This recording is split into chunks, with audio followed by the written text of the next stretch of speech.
ಹೆಬ್ರಿ ತಾಲೂಕಿನ ಚಾರ ಗ್ರಾಮ ಪಂಚಾಯಿತಿ ವ್ಯಾಪ್ತಿಯಲ್ಲಿರತಕ್ಕಂಥ ಜೋಮ್ಲುಕ್ ಶ್ರೀ ಕ್ಷೇತ್ರ, ಇಲ್ಲಿ ಋಷಿಮುನಿಗಳು ತಪಸ್ಸು ಮಾಡಿರುವಂಥ ಕ್ಷೇತ್ರ ಅನ್ನುವಂಥದ್ದು ಹಿಂದಿನಿಂದ ಪ್ರತೀತಿ ಇದೆ. ಹಿಂದೆ ಋಷಿಮುನಿಗಳು ತಪಸ್ಸಿಗೆ ನಿಂತಾಗ ಬೊಬ್ಬರಿಯ ದೇವರು ಬಂದು ಸಂರಕ್ಷಣೆ ಮಾಡಿದ್ದಾನೆ ಅನ್ನುವಂಥ ಹಿನ್ನೆಲೆಯಿಂದ ಇಲ್ಲಿ ಜೋಮ್ಲುಕ್ ಕ್ಷೇತ್ರ ಅನ್ನುವಂಥದ್ದು ಆಗಿದೆ ಅಂತ.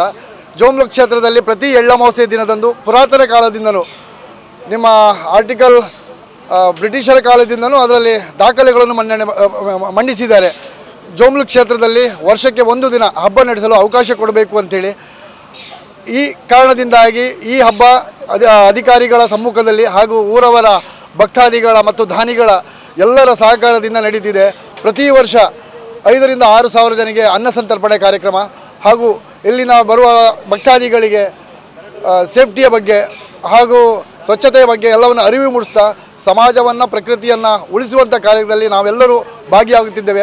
ಪ್ರತಿ ವರ್ಷ ಹಿಂದಿನ ಎಳ್ಳಮಾವಾಸ್ಯೆ ದಿನದಂದು ಉಡುಪಿ ಮಠದ ಸ್ವಾಮೀಜಿಯವರು, ಹಿಂದೆ ಅರಮಾದನಹಳ್ಳಿ ಹಾಸನದ ಸ್ವಾಮೀಜಿಯವರು, ಈಗ ನಮ್ಮೆಲ್ಲರ ಗೊತ್ತಿರುವಂಥ ಈಶವಿಠಲ ಸ್ವಾಮಿ ಕೇಮರು ಮಠ ಸ್ವಾಮೀಜಿಯವರು ಎಲ್ಲರೂ ಬಂದಿದ್ದಾರೆ. ಈ ಕ್ಷೇತ್ರ ಜೋಮ್ಲುಕ್ ಕ್ಷೇತ್ರ ಋಷಿಗಳ ತಪೋವನ ಜಾಗ ಆಗಿದ್ದಕ್ಕೆ ಇದೇ ಸಾಕ್ಷಿ ಅಂತ ಹೇಳಕ್ಕೆ ಬಯಸ್ತೇವೆ ನಾವು.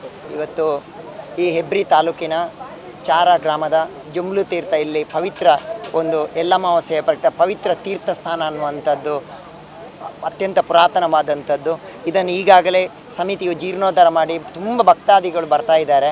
ತುಂಬ ಒಂದು ಒಳ್ಳೆಯ ಸಾನ್ನಿಧ್ಯ ಕ್ಷೇತ್ರ, ಅಲ್ಲದೆ ಋಷಿಮುನಿಗಳು ತಪಸ್ಸು ಮಾಡಿದಂಥ ಕ್ಷೇತ್ರ. ಭಕ್ತರೆಲ್ಲರೂ ಬಂದು ಪಾವನರಾಗ್ತಾ ಇದ್ದಾರೆ.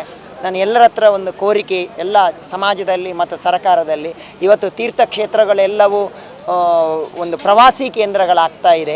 ಅಲ್ಲದೆ ತೀರ್ಥಕ್ಷೇತ್ರದ ಬಳಿಯಲ್ಲಿ ರಿಸೋರ್ಟ್ ಇತ್ಯಾದಿಗಳನ್ನು ತೆಗೆದೊಂದು ರಿಸೋರ್ಟ್ ಸ್ಥಾಪನೆ ಮಾಡುವಂಥ, ಗೆಸ್ಟ್ ಹೌಸ್ ಸ್ಥಾಪನೆ ಮಾಡುವಂಥ ಒಂದು ಬಾಟನ್ ಟಚ್ಗೋದು ಆಧುನೀಕರಣ ವ್ಯವಸ್ಥೆಯಲ್ಲಿ ಹಾಳು ಮಾಡುವಂಥ ಒಂದು ಪ್ರಕ್ರಿಯೆ ನಡೀತಾ ಇದೆ. ಇಂಥ ಪುಣ್ಯಕ್ಷೇತ್ರಗಳು, ತೀರ್ಥಕ್ಷೇತ್ರಗಳು ಎಂದಿಗೂ ರಿಸೋರ್ಟ್ ಕೇಂದ್ರಗಳಲ್ಲ, ಅದು ತಪೋಭೂಮಿಗಳು, ಅಲ್ಲದೆ ಒಂದು ಆಧ್ಯಾತ್ಮಿಕ ಜಾಗೃತ ಸ್ಥಳಗಳು. ಇದನ್ನು ಹಾಗೆಯೇ ಉಳಿಸಿ ಬೆಳೆಸುವಂಥ ದೊಡ್ಡ ಕರ್ತವ್ಯ ನಮ್ಮ ಸಮಾಜದ ಮೇಲಿದೆ.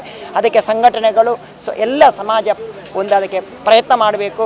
ಎಂದಿಗೂ ಇದನ್ನೊಂದು ಆಧುನಿಕತೆಯ ಕಡೆಗೆ ಕೊಂಡೋಗದೆ ಅದನ್ನೊಂದು ತಪೋಶಕ್ತಿ, ತಪೋಭೂಮಿ, ಒಂದು ಜಾಗೃತ ಸ್ಥಳವಾಗಿ ಅದನ್ನು ಸಂರಕ್ಷಿಸುವಂಥ ದೊಡ್ಡ ಕಾರ್ಯ ನಮ್ಮ ಮೇಲೆ ಇದೆ.